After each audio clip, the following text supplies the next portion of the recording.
My name is Jackson. I am 34 years old. 3 weeks ago, the ultimate betrayal by my own family changed my life forever. I want you to picture the scene.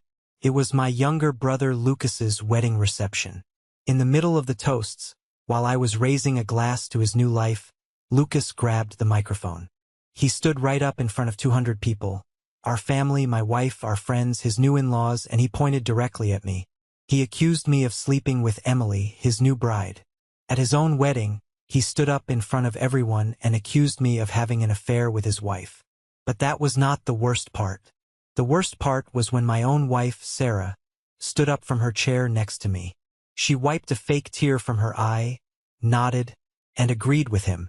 She told the entire room she had been noticing things for weeks. They laughed at me. They judged me. Everyone turned against me in seconds until I opened my phone and pressed play. But there is something they did not know. They did not know I had already met with a lawyer. They did not know I had hired a private investigator. And they certainly did not know that the flash drive in my pocket held enough evidence to destroy their lives and trigger a massive lawsuit that would leave them with nothing. Now, they are the ones begging for forgiveness. Before I tell you exactly what happened and what was on that recording, make sure to hit that like button if you believe in absolute justice. And please, tell me what state or country you are watching from in the comments below. Now, let's go back to the moment the nightmare began. The wedding hall was filled with golden light, flowers on every table, soft music playing, people laughing, talking, raising their glasses. It was an expensive country club in the suburbs, the kind of place with valet parking and prime rib on the menu. From the outside, this night looked perfect. I stood near the back holding a glass of water watching everyone smile. My wife Sarah was across the room talking to my parents. I watched her laugh, the diamonds on her neck catching the chandelier light. Those were the diamonds I bought her last Christmas with my hard-earned salary. Then there was Lucas. He was the center of attention, as always. The golden boy. He stood by the bar, relaxed, confident, the kind of man who always knew exactly how to look in a room full of people. I watched him, my own flesh and blood, and I thought about the absolute filth I had discovered exactly 21 days ago. I let him enjoy his little moment of glory. I let Sarah drink her expensive champagne, because they had absolutely no idea the storm that was about to hit them. An hour into the reception, Lucas tapped his glass. The sharp clinking sound cut through the jazz music. He walked up to the stage and took the microphone from the DJ. "Can I have everyone's attention, please?" The music stopped. The room quieted. Lucas smiled at the crowd. Then slowly his eyes moved to me. The entire room followed his gaze.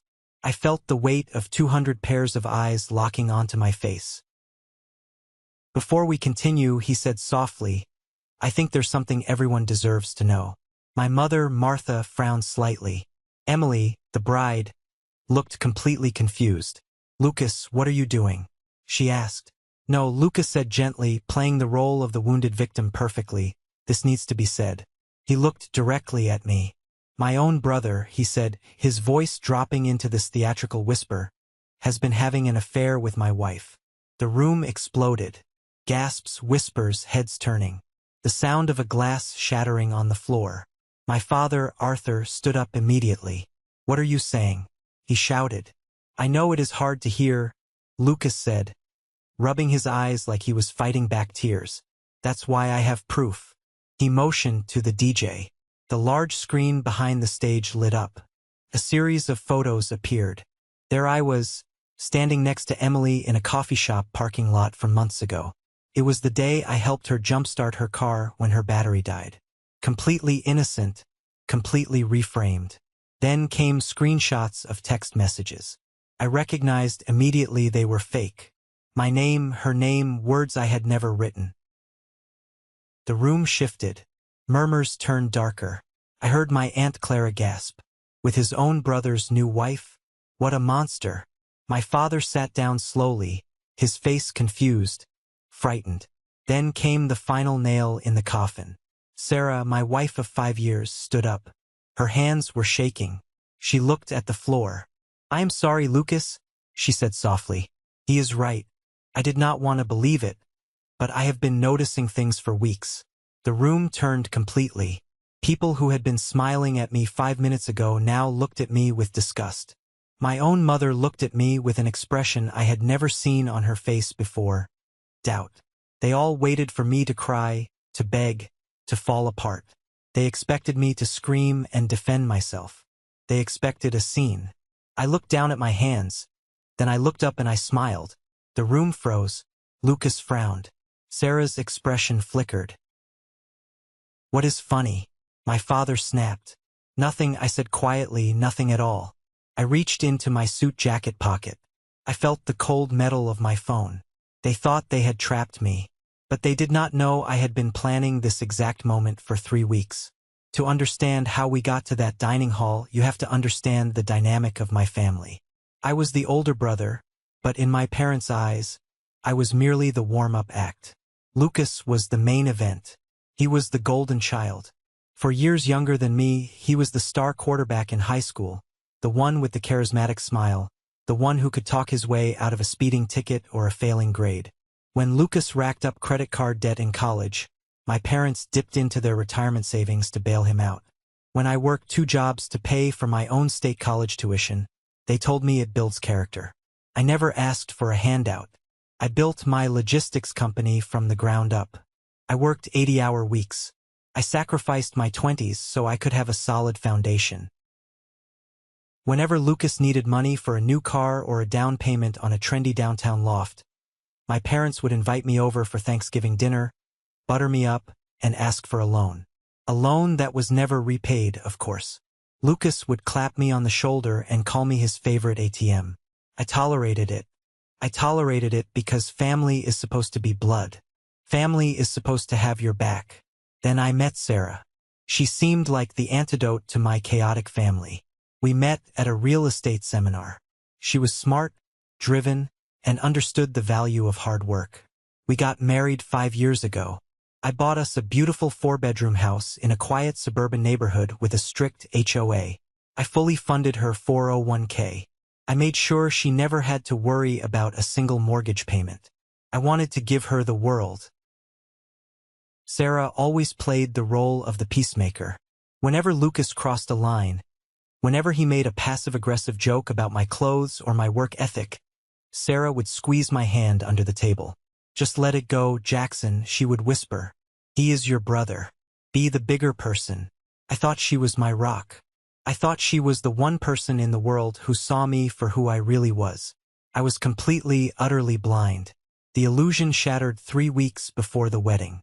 It was a Thursday evening. It had been raining all day. A steady, miserable drizzle. I came home exhausted from a major supply chain audit at work. Sarah was in the master bathroom taking a shower. I could hear the water running. Daniel had left his phone on the kitchen counter a Thursday evening. He was in the shower. Well, in my case, Sarah left her phone on the living room sofa. I was walking past the sofa to get a glass of water when the screen lit up. I usually never look at her phone. We respected each other's privacy. But the notification banner flashed brightly in the dim room, and my eyes naturally caught the text. It was a message from Lucas. Does he suspect anything? Clear the papers. I stood completely still. The water kept running in the bathroom. The house was quiet except for the rain hitting the windows. I stared at the glowing screen. Does he suspect anything? Clear the papers. What papers? Suspect what? My mind tried to rationalize it. Maybe they were planning a surprise party for my upcoming birthday. Maybe they were coordinating a gift. But my gut, that primal instinct that keeps you alive, screamed at me. I picked up the phone. I knew her passcode. It was our anniversary date. I typed it in. My fingers felt like they belonged to someone else. I opened the messaging app. I opened the thread with my brother. And in the span of 30 seconds, my entire reality, everything I believed about my life, my marriage, and my family, collapsed into dust. 7 months. My wife and my brother. I scrolled up. 7 months of family dinners, Sunday lunches, holiday gatherings, her hugging me, him shaking my hand, both of them smiling at me with a secret sitting right behind their eyes. I read messages detailing hotel meetups while I was away in Chicago for business. I read messages where they laughed about me. Did you get the cash cow to sign the new auto loan? Lucas wrote on a Tuesday afternoon. Yeah, he didn't even read it. He trusts me completely, Sarah replied, followed by a laughing emoji. He is so predictable. I can't wait until we don't have to hide anymore. The betrayal was a physical blow. It felt like someone had driven a frozen spike through my ribs. I could barely breathe, but I could not stop reading. I had to know the depth of the rot. I put the phone down exactly where I found it. I went to our guest bedroom. I sat on the edge of the bed and I made one decision. I would not cry. I would not confront. I would not warn them. I would wait and I would collect every single piece of proof. I realized that anger is cheap. Vengeance, true vengeance, requires discipline. I was going to let them think they were the smartest people in the room, right up until the moment I burned their world to the ground. I thought the worst was over. I thought finding out my wife was sleeping with my brother was the bottom of the barrel. I was so incredibly wrong. The next morning, after Sarah left for her yoga class, I went straight to my home office. I pulled up our joint bank accounts on my computer. If they were texting about papers and loans, there was a financial trail. I dug through months of statements. That is when the second wave of nausea hit me. This was not just an affair. It was an orchestrated financial robbery. I found withdrawals I did not recognize. Small transfers at first, then larger ones siphoned into a shell account. But the real horror was hidden in our real estate documents. I logged into our county's property tax portal. My house, the house I paid for with my blood and sweat, had a second mortgage taken out against it. The signature on the digital document was mine, but I had never signed it. Sarah had forged my signature. She was bleeding my assets dry. Then I found an email draft she had accidentally synced to our shared iPad. It was a communication with a divorce attorney. The plan was laid out with terrifying precision. They were going to drain the liquid cash, devalue my company's assets by messing with the supply chain contracts, and file for divorce immediately after Lucas's wedding. They wanted to trigger a lawsuit that would force me to liquidate my business just to pay the legal fees.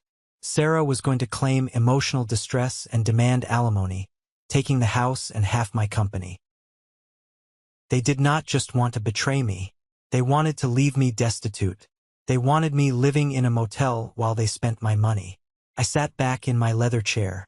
My hands were shaking, not from sadness, but from pure, unadulterated rage. My masculinity, my pride, my years of sacrifice, they viewed it all as a joke. I needed to clear my head. I picked up my phone to call Mark. Mark was my best friend of 10 years. We went to college together. We started our careers together. He was the guy who stood next to me at the altar when I married Sarah. I just needed to hear a friendly voice, someone to tell me I was not going crazy. As I pulled up Mark's contact, my thumb hovered over the screen. Something gnawed at the back of my mind. A detail in the text messages between Sarah and Lucas. I quickly logged into the cloud backup I had silently pulled from Sarah's phone the night before. I searched Mark's name in their chat history. One result popped up from 3 weeks prior. Lucas, we need a place for Thursday. Jackson is working from home. Sarah, ask Mark for his apartment key again. He is out of town for the sales conference. Lucas, already did. He left it under the mat. Mark is a lifesaver. I dropped my phone on the desk. It landed with a heavy thud. Mark, my best friend, my brother in arms. He knew. He had known for months. He was actively facilitating the affair, giving them a safe haven in his downtown apartment while he looked me in the eye and drank my beer on the weekends. The walls of my office felt like they were closing in. I was completely alone. The 3 closest people in my life, my wife, my brother, and my best friend, were all holding the knife they had buried in my back. At that exact moment, something inside me snapped. The Jackson who cared about family loyalty, the Jackson who wanted to keep the peace, died in that office. Over the next 3 weeks, I became someone I barely recognized. I checked, I documented, I recorded every message, every call, every meeting. I did not shed a single tear. I treated my life like a hostile corporate takeover. I realized their biggest weakness was their arrogance. They thought I was a fool. They thought the wedding would be the perfect distraction. Lucas marrying Emily, a sweet girl from a wealthy family, was part of his cover. Emily's father, Richard, was a powerful CEO in the tech industry. Lucas was marrying Emily to get access to Richard's network, while planning to keep Sarah as his wealthy mistress funded by my hard work. I locked the office door and began to formulate the purge. If they wanted to play games with my life, my inheritance, and my real estate, I was going to show them what a real strategist looked like. I was going to let them build their little house of cards all the way up to the wedding day, and then I was going to introduce a hurricane. The hardest part of those 3 weeks was the acting. Every morning, I woke up, walked into the kitchen, and brewed Sarah's favorite vanilla hazelnut coffee.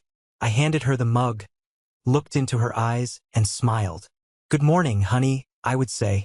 My voice never wavered. When she leaned in to kiss my cheek, it took every ounce of willpower I possessed not to physically recoil. The scent of her perfume made my stomach turn. But I held my ground. I listened to her talk about the wedding preparations, about what dress she was going to wear, about how excited she was for Lucas. I nodded and agreed. I played the clueless, loving husband perfectly. While she thought she was manipulating me, I was busy building an impenetrable fortress. I took half a day off work and walked into the sleek, glass-walled office of Olivia Carter. Olivia was the most ruthless corporate and divorce lawyer in the city. She did not lose. I sat across from her mahogany desk, slid a thick folder of printed text messages, bank statements, and forged real estate documents across the table. "I want to destroy them," I told her. "I want to secure every dime of my assets, freeze the joint accounts the second I give the signal, and prepare a lawsuit for financial fraud against my wife." Olivia opened the folder. She read in silence for 10 minutes. When she finally looked up, there was a sharp, predatory glint in her eye. "Jackson," she said, leaning forward, "by the time I am done with her, she won't be able to afford a bus ticket out of town." With the legal side secured, I needed the final, undeniable proof. Text messages can be argued. Financials can be blamed on misunderstandings. I needed something that would burn their reputation to ash in front of everyone they knew. I hired Reynolds, a high-end private investigator. For a hefty fee, Reynolds trailed Lucas and Sarah. A week before the wedding, they made a mistake. They met at an upscale hotel downtown, thinking they were safe. Reynolds secured security footage from the hotel lobby and the restaurant. He captured high-definition video of them holding hands, kissing in the elevator, and acting like a married couple. Even better, Reynolds managed to place a parabolic microphone near their table in the restaurant lounge. He captured clear, crisp audio of their conversation. The audio where they laid out their entire plan to humiliate me and take my money. I put all the files, the videos, the audio, the screenshots onto a single encrypted flash drive. Then the day of the wedding arrived. The evening started beautifully. Dinner, dancing, toasts, my parents beaming with pride, Emily's family warm and welcoming. I drove Sarah to the country club in my car. I held the door open for her. I complimented her dress. I sat at the family table, Sarah beside me, her hand occasionally touching mine. I let her because she had no idea what was coming. During the cocktail hour, I casually walked past the stage. I spotted DJ Tony setting up his equipment. I noted the HDMI cable running from his laptop to the massive projector screen behind the stage. I mentally mapped the distance from my seat to that cable. It would take me exactly 8 seconds to reach it. I returned to my seat and drank my ice water. I watched Lucas laughing with Emily's father, playing the perfect son-in-law. I watched Mark, my Judas of a best friend, chatting up some bridesmaids. I watched my parents looking at Lucas with absolute adoration. The trap was set. The explosives were wired. All I had to do was wait for Lucas to strike the match. And right on cue, an hour into the reception, Lucas tapped his glass and walked to the microphone. He looked at me with that arrogant smirk, ready to ruin my life. He had no idea he was about to walk into his own funeral. The silence in that expensive, chandelier-lit country club was not just quiet. It was a heavy, suffocating vacuum. It was the kind of absolute, paralyzing stillness that sucks the oxygen right out of your lungs. 200 people were holding their collective breath, sitting frozen in their velvet-cushioned chairs, waiting for the inevitable explosion. They expected a spectacle. They expected me to scream until my vocal cords tore.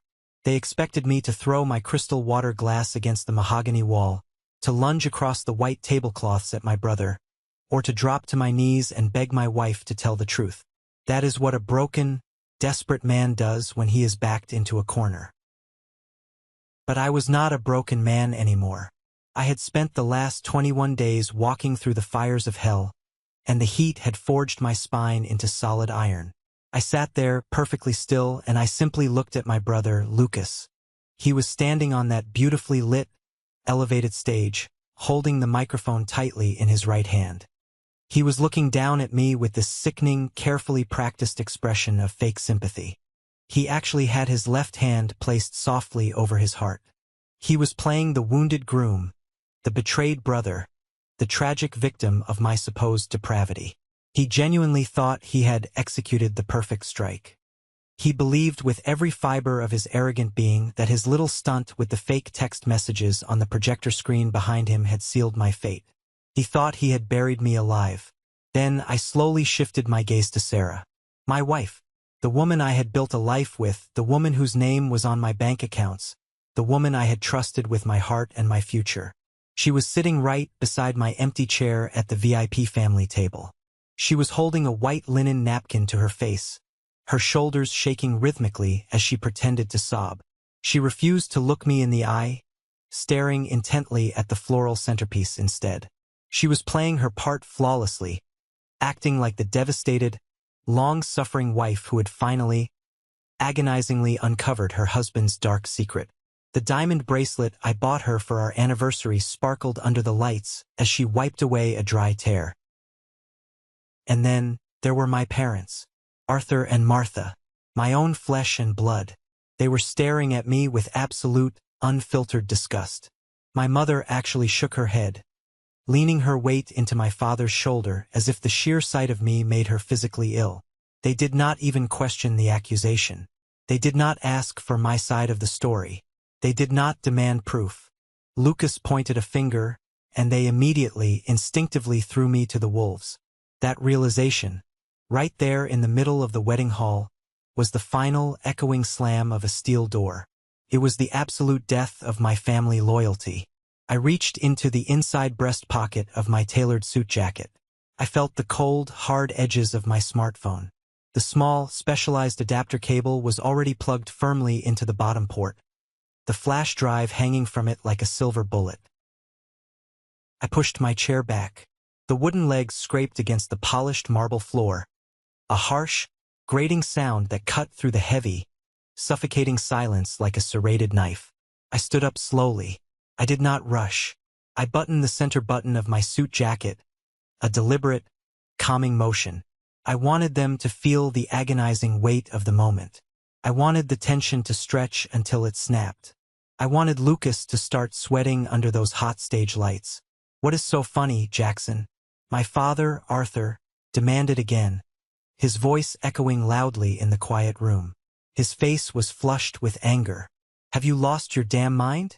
You humiliate your brother on his wedding day, you disrespect your wife, you shame this family, and you stand there and smile?" I completely ignored him. I did not even blink in his direction. I stepped away from the table and began walking toward the stage. The crowd parted for me like the Red Sea. People pulled their chairs in abruptly, shrinking back as I passed as if I were carrying a contagious disease. I could hear Aunt Clara whispering furiously to a cousin, calling me a sociopath. I heard Uncle Bob muttering about how I always had a dark side.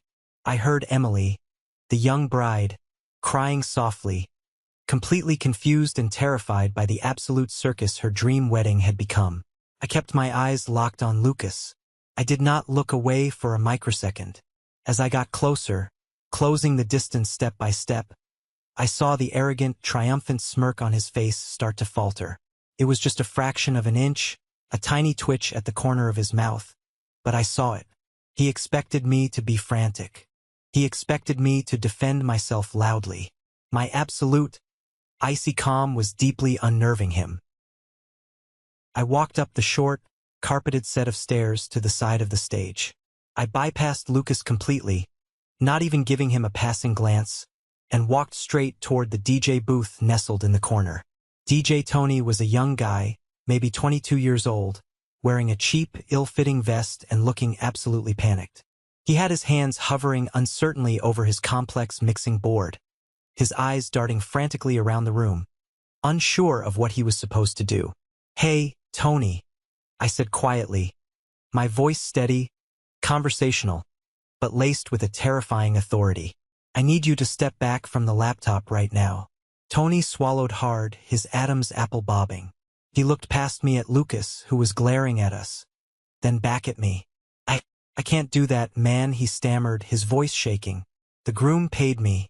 He told me to keep these slides up on the screen." I did not raise my voice. I did not need to. I leaned in close, resting my hands flat on the edge of his table, invading his space just enough to establish total dominance. "Look at me, Tony," I whispered. "You are getting paid a few $100 to play party music tonight. That is your only job. You do not want to be an accomplice to criminal defamation. You do not want to be a part of the massive, multi-million-dollar lawsuit that is going to hit this family tomorrow morning. Look at my suit. Look at my watch. Now look at Lucas. Who do you think pays the salary in this family? Who do you think has the lawyers to bury you? Step back now." Tony looked deep into my eyes. He saw the absolute zero-degree coldness there, the utter lack of hesitation. He slowly, carefully took a step back, holding his hands up in the air in a gesture of total surrender. I reached down and grabbed the thick black HDMI cable that was plugged into the side of his laptop, the very cable feeding Lucas's fabricated, pathetic text messages to the massive projector screen behind the stage. I yanked it out with one sharp pull. The giant screen instantly went pitch black. A collective, shocked gasp rippled through the audience. "Hey!" Lucas shouted into the microphone, his voice cracking slightly with sudden panic. "What do you think you are doing? Turn that back on. Someone stop him. He is trying to hide the evidence." I turned slowly to face him. I walked right up to him and calmly, firmly took the microphone right out of his hand. He was so surprised by my sheer audacity that his fingers just went limp. He actually let it go without a fight. I tapped the steel mesh of the microphone twice. The heavy, thumping sound reverberated through the massive speakers, demanding absolute attention. "My little brother has always been a truly fantastic storyteller," I said, my voice echoing clearly across the silent, tense dining room. I looked out at the vast sea of faces. I made deliberate eye contact with my parents, who looked thoroughly confused. I looked at Mark, my treacherous, backstabbing best friend who was sweating profusely near the open bar. And finally, my eyes found Sarah. She was clutching her napkin, her knuckles white. "For 21 days, I continued, my voice calm, perfectly measured, and entirely devoid of fear, I have lived quietly inside a waking nightmare. Not because of the ridiculous, fabricated lies you just saw projected on that screen, but because 21 days ago, I accidentally picked up my wife's phone off the living room sofa, and I discovered exactly what my family truly thinks of me behind closed doors." Lucas took a threatening step toward me, his face turning red again. "Shut up, Jackson. Give me the mic back. You are drunk. You are crazy. Someone call venue security." I held up my left hand, stopping him dead in his tracks. "If we are standing up here sharing things that people deserve to know," I said, my voice dropping an octave, "I think we should share everything. The whole unvarnished truth. No fake screenshots created on an app. No bad acting. Just raw, unfiltered, undeniable reality." I pulled my smartphone out of my pocket. The small adapter dangled from the bottom port. I walked back over to the DJ table, picked up the end of the HDMI cable I had just yanked from the laptop, and plugged it directly into my phone. I swiped open my screen, bypassed my normal apps, and navigated straight to the secure, encrypted folder that Olivia, my brilliant lawyer, and Reynolds, my private investigator, had helped me build. I selected the very first video file. I looked back at Lucas one last time before pressing the button. His face was completely pale now. All the color had drained from his cheeks. The horrifying realization that he was no longer the director of this play, that he was no longer in control, was finally hitting him like a freight train. I pressed play. I thought the silence in the room before was heavy, but the silence that was about to follow would be loud enough to deafen every single person in that hall. The massive projector screen behind the stage flared violently back to life. But it was not a blurry, easily manipulated photo. It was not a block of text. It was crystal clear, high-definition, 4K security footage. The digital timestamp glowing in the bottom right corner showed unequivocally that it was recorded exactly 7 days ago. The scene displayed on the giant screen was the luxurious, marble-floored lobby of the Grand Marquis Hotel downtown. The camera angle was positioned perfectly, looking directly at the gold-plated elevator banks. The doors slid open with a soft visual chime, and out walked Lucas. He was wearing the custom-tailored charcoal suit that I had paid for with my own money. A second later, stepping out right behind him, was Sarah. She was wearing the expensive diamond necklace I had gifted her. As soon as the elevator doors closed behind them, Lucas grabbed Sarah aggressively by the waist. He pulled her flush against his body and kissed her deeply, passionately, right there in the open lobby. It was not a friendly peck on the cheek. It was not a familial embrace. It was the desperate, hungry, deeply familiar kiss of two people who had been sleeping together intimately for a very long time. Someone sitting in the front row dropped a crystal wine glass. It shattered violently against the marble floor, the sharp sound echoing through the room, but absolutely nobody moved to clean it up. Nobody even flinched. My mother made a sound. A horrific, high-pitched, strangled gasp, like she was actively choking on her own oxygen. I watched from the stage as her hands flew up to cover her mouth, her eyes wide with unadulterated terror. My father stood up abruptly, his chair falling backward with a crash, his face turning a dangerous, unhealthy shade of crimson. The video on the screen automatically cut to the next file in the folder. The setting changed to the dimly lit, exclusive restaurant lounge inside the same hotel. They were sitting close together in a private, curved corner booth. The visual footage was completely damning on its own, but it was accompanied by crisp, perfectly clean, surgically enhanced audio captured by the private investigator's hidden parabolic microphone. Lucas's voice echoed through the massive wedding hall speakers, sounding unbelievably arrogant, cruel, and entirely sober. "The wedding is absolutely perfect timing," the recorded Lucas said on the screen, taking a casual sip of his expensive bourbon cocktail. "Emily's dad is flying in half his corporate board. The place will be packed with high society people. Everyone will be emotional, drinking, having a good time. No one will think clearly when I drop the bomb." I watched the real Lucas standing a few feet away from me on the stage. He was physically shaking. His knees were visibly trembling. He looked like he wanted to vomit right there on his polished dress shoes. On the giant screen, Sarah leaned closer to him, resting her hand on his thigh. "And what if he tries to defend himself? What if he proves the text messages are fake? Jackson is smart. He might have an alibi."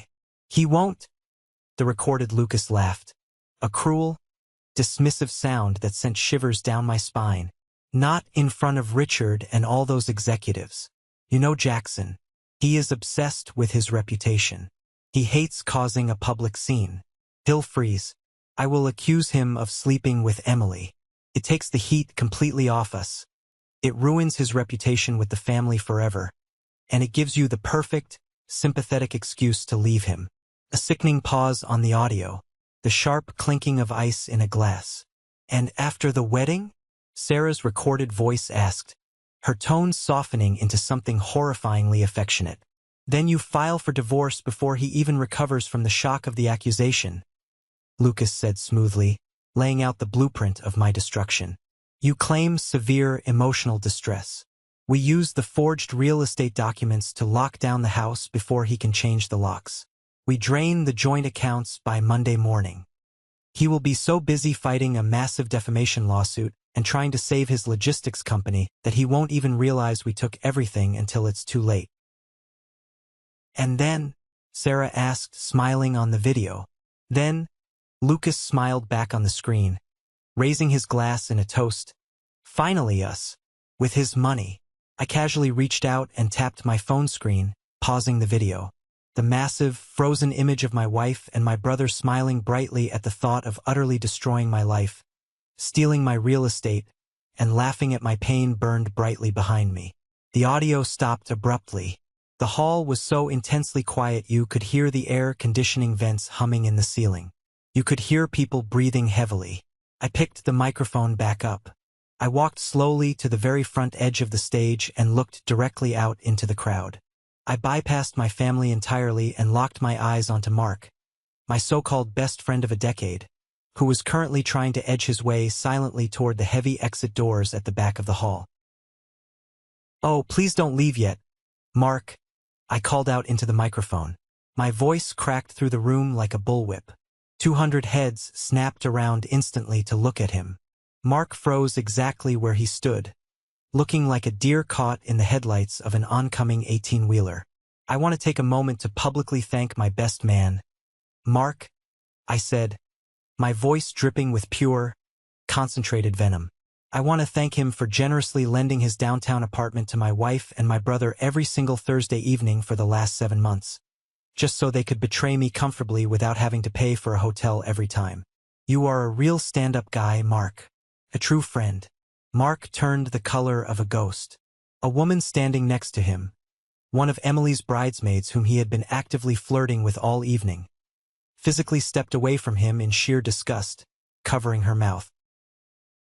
I looked back down at the VIP family table. Sarah was no longer pretending to cry into her napkin. She was staring up at me with a look of pure, unadulterated terror. The mask she had worn for 5 years was completely ripped off, shattered into a million pieces. There was nowhere left for her to hide. She looked frantically at Lucas, pleading silently with her eyes for him to fix it, to talk his way out of it like he always did. But Lucas was paralyzed. My father, Arthur, finally moved. He did not look at me. He walked straight toward the stage, his boots heavy and deliberate on the wooden floor. He stopped right at the base of the stairs, looking up at Lucas. "Tell me that video is fake," my father demanded, his voice trembling with a terrifying, foundational rage. "Tell me right now that you did not do this to your own brother." Lucas opened his mouth, but no words came out. He looked down at his shoes. "Dad, it is taken out of context. I can explain." My father did not hesitate. He stepped up onto the first stair, reached out, and slapped Lucas across the face with the back of his hand. The sharp, cracking sound echoed like a gunshot. Lucas stumbled backward, tripping over his own feet and knocking over a heavy metal microphone stand with a loud crash. "Get out of my sight," my father roared, his voice breaking. "You disgust me. You sicken me." I stood there on the stage, looking down at the wreckage of my family, holding the microphone, and I felt absolutely nothing. No sadness, no pity, no lingering love, just the cold, clean, sterile air of absolute truth. I thought exposing them would be the end of the drama, the final act of the play, but the fallout was about to get much, much worse. The consequences of their actions were just beginning to arrive. The absolute chaos that erupted in that elegant dining hall was nothing short of biblical. It was the complete, catastrophic collapse of 2 families' reputations in real time. Richard, Emily's father and the powerful tech CEO, pushed his way violently through the murmuring crowd. He was a tall, broad-shouldered, imposing man, and right now, his face was a mask of pure, concentrated fury. He marched directly up to the stage, bypassing my father entirely, and stood over Lucas, who was still cowering near the knocked-over microphone stand, holding his red, stinging cheek. Richard did not yell. He did not need to. "Sir, please, you have to listen to me. Emily and I really love each other." Lucas started to beg, his voice cracking pathetically.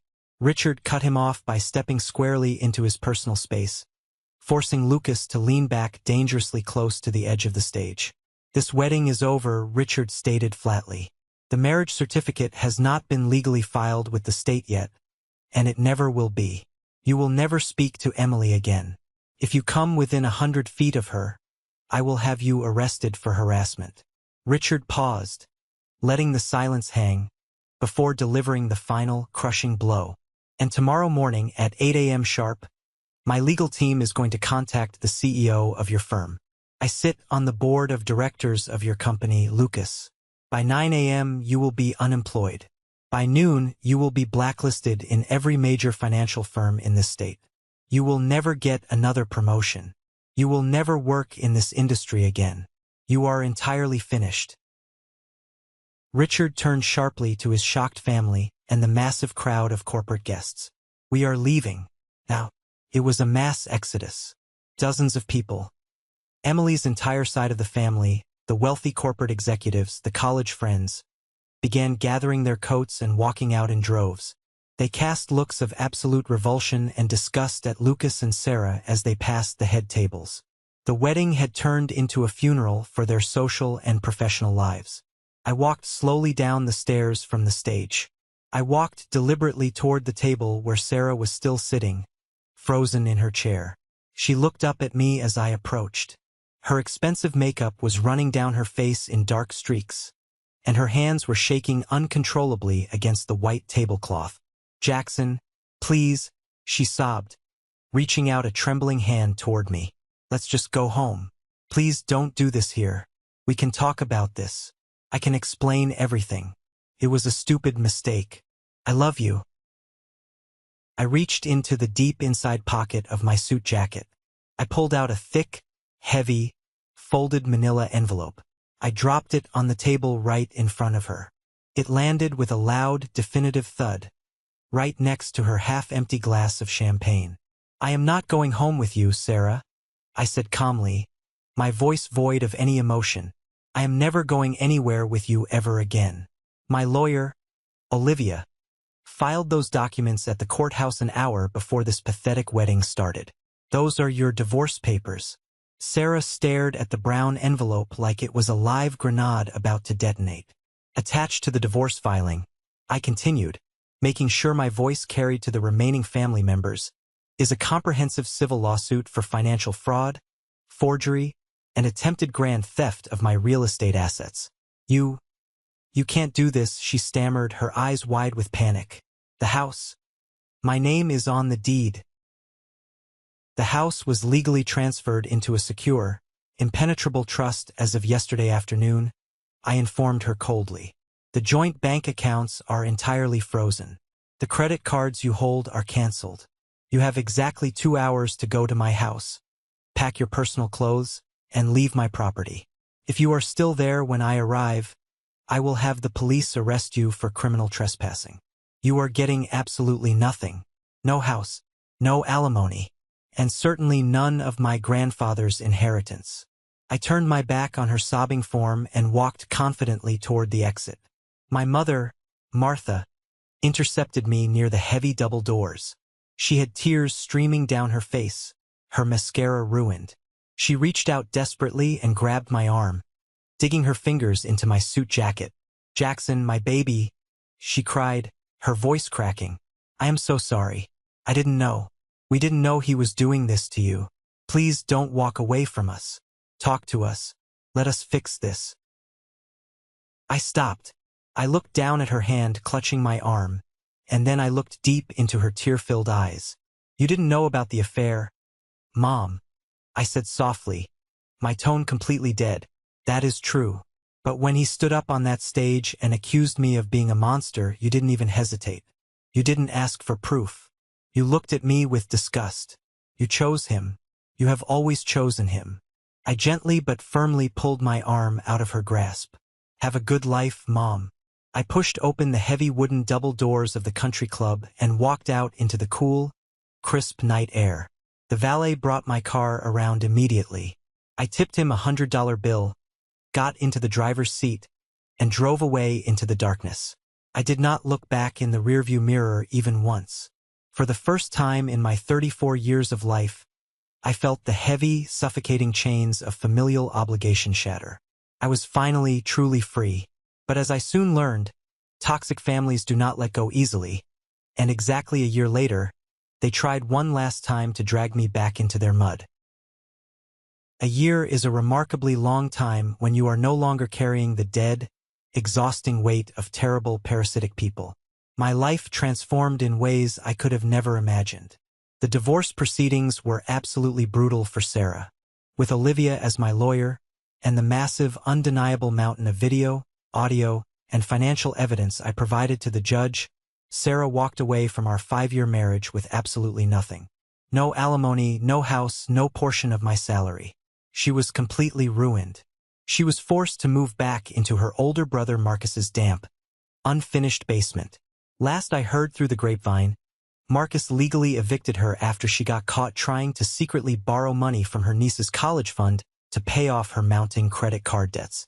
Lucas's life imploded exactly as Richard had promised on that stage. He was fired from his lucrative firm the very next morning.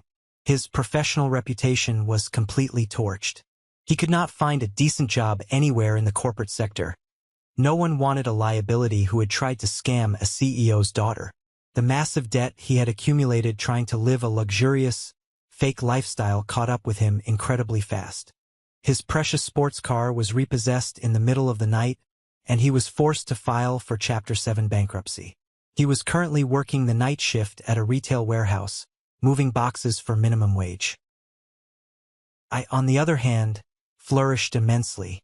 Without the constant financial drain of Sarah's lavish spending and the brutal emotional exhaustion of dealing with my toxic family, my logistics company doubled its annual revenue. I secured a massive promotion of my own making, buying out my major regional competitor and taking the CEO seat of the newly merged corporation. I was healthy, I was working out daily, I was sleeping 8 solid hours a night, and my mind was finally at peace. But then, on a rainy Tuesday afternoon, exactly 1 year after the wedding incident, the receptionist at my downtown office buzzed my private phone. "Mr. Hayes," she said hesitantly, her voice low, "your parents are here in the lobby. They say it is an absolute family emergency. They are refusing to leave." I leaned back in my ergonomic leather chair, staring out the floor-to-ceiling glass windows at the city skyline. I had not spoken a single word to them in 12 months. I had blocked their numbers and ignored their emails. "Send them up to my office," I said calmly. "Let's end this once and for all." Arthur and Martha walked into my spacious office a few minutes later. They looked 10 years older, deeply tired, and profoundly stressed. They sat tentatively in the expensive chairs across from my large mahogany desk. They didn't ask how I was doing. They didn't compliment my new office. They didn't apologize for abandoning me at the wedding. "Jackson," my father started, his voice gravelly, looking intently at the floor instead of my eyes. "We need your help. It's Lucas." "Of course it is," I replied, my voice completely flat and devoid of warmth. "It is always Lucas. He is drowning, Jackson," my mother pleaded, leaning forward and clasping her hands together. "Richard sued him in civil court for all the wedding expenses. The credit card companies are taking him to court. He is facing total ruin. We tried to help him, Jackson. We really did. We took out a massive second mortgage on our real estate on the family home, but it's just not enough. We need you to give him a loan. Just $50,000 from your salary to keep him out of jail and get the debt collectors off his back." I sat there and looked at the two people who had raised me. They were completely, hopelessly blinded by their sick obsession with their golden child. They were literally willing to lose their own home, their retirement, everything they had, and they still had the sheer audacity to expect me to bleed my hard-earned money for the man who tried to destroy my entire life. I stood up slowly. I walked over to the window, putting my hands in my pockets, and looked down at the busy city streets below. "No," I said. A simple, complete sentence. "Jackson, please," my mother cried out, her voice echoing in the large office. "He is your brother. Family is family. You have plenty of money now, we see your success, we see the articles about your company. Don't be selfish. You owe us." I turned around slowly. I was not angry. I just felt a profound, heavy sense of pity for them. My inheritance, my salary, my real estate, my success. Absolutely none of it belongs to Lucas, I told them, my voice cold and hard as steel. And it never will again.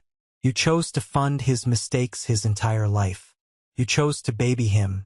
That is your burden, not mine. I am not your backup plan, and I am certainly not his personal ATM.